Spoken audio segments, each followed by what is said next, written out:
Hello friends, ഇന്ന് നമുക്ക് തേങ്ങ ഇല്ലാത്തൊരു സാമ്പാർ ഉണ്ടാക്കിയാലോ. തേങ്ങക്കൊക്കെ ഇപ്പം എന്താ വില. അപ്പോൾ തേങ്ങ ഇല്ലാത്ത നല്ല രസമുള്ള സാമ്പാർ ഉണ്ടാക്കണമെങ്കിൽ പിന്നെ തേങ്ങൻ്റെ ആവശ്യമില്ലല്ലോ. നമുക്ക് വൈതനും അതേപോലെ വെണ്ടയ്ക്കും അത് പെട്ടെന്ന് വേവണല്ലേ, അത് ഇട്ട് കൊടുക്കണ്ട. അല്ലാത്ത കഷ്ണങ്ങളൊക്കെ ഒന്ന് ചേർത്തതിന് ശേഷം കുറച്ച് മഞ്ഞൾപ്പൊടി വെള്ളം ഒഴിച്ച് നല്ലപോലെ ഒന്ന് വേവിച്ചെടുക്കണം.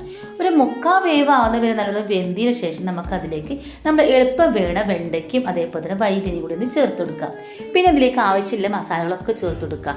മുളകും പൊടിയും മല്ലിപ്പൊടിയും കുറച്ച് സാമ്പാറിൻ്റെ പൊടി കുറച്ച് കായപ്പൊടിയും കൂടി ചേർത്ത് കൊടുക്കുക. പാകത്തിന് ഉപ്പ് ചേർത്ത് കൊടുക്കുക.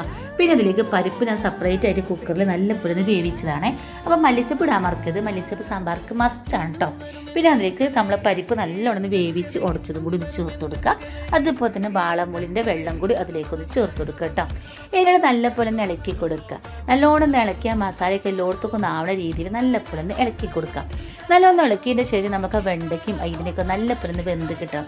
അതിന് വേണ്ടിയിട്ടൊരു 5 മിനിറ്റ് നമുക്കിന്ന് കറി നല്ലോണം തിളപ്പിച്ചെടുക്കാം. ഇപ്പോൾ നമ്മൾ വൈത്തനിക്കും അതേപോലെ വെണ്ടയ്ക്കൊക്കെ നല്ലപോലെ ഒന്ന് തിളച്ചിക്കണേ. ഇനി ഇതിലേക്ക് നമുക്കൊരു വറവ് വേണം. ഈ വറവാണ് ഹൈലൈറ്റ് കേട്ടോ. അപ്പോൾ അതിലേക്ക് നമുക്ക് ആദ്യം തന്നെ വെളിച്ചെണ്ണയ്ക്ക് കുറച്ച് ഉലുവ ഇട്ട് കൊടുക്കുക. അതൊന്ന് പൊട്ടി വരുന്ന സമയത്ത് കടുകും ചേർത്ത് കൊടുക്കുക. കടുക് പൊട്ടി തീർന്നതിന് ശേഷം നമുക്ക് കുറച്ച് ചെറിയ ജീരകം ചേർത്ത് കൊടുക്കുക. അതും പൊട്ടി തീർന്നതിന് ശേഷം കറിവേപ്പിൻ്റെയും വറ്റൽമുളകും ചേർത്ത് കൊടുക്കുക. നല്ലപോലെ ഒന്ന് മൂപ്പിച്ചെടുത്തതിന് ശേഷം ആ മൂത്തത് നമ്മൾ കറിയിലേക്കാണ് ഒഴിച്ചു കൊടുക്കുക. ആ കതും കൂടി നാവുമ്പോഴല്ലേ നമ്മൾ കിട്ടിയ തേങ്ങ ഇല്ലാത്ത സാമ്പാർ റെഡി.